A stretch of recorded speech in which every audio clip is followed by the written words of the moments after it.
Today I'm going to show you what we do with our food waste. So we take our food waste out to our egg digester that we call MyGug, and we turn on the macerator, we turn on the tap, and we put that food waste down the sink here.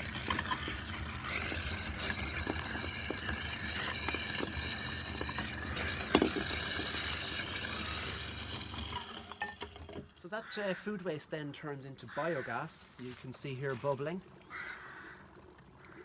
And it goes into the biogas bag, and from there we pipe it into our cooker.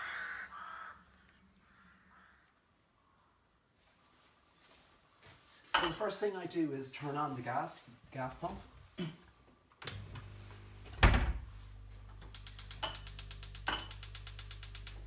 So this is biogas from our food waste, and so we use our food waste to cook our food.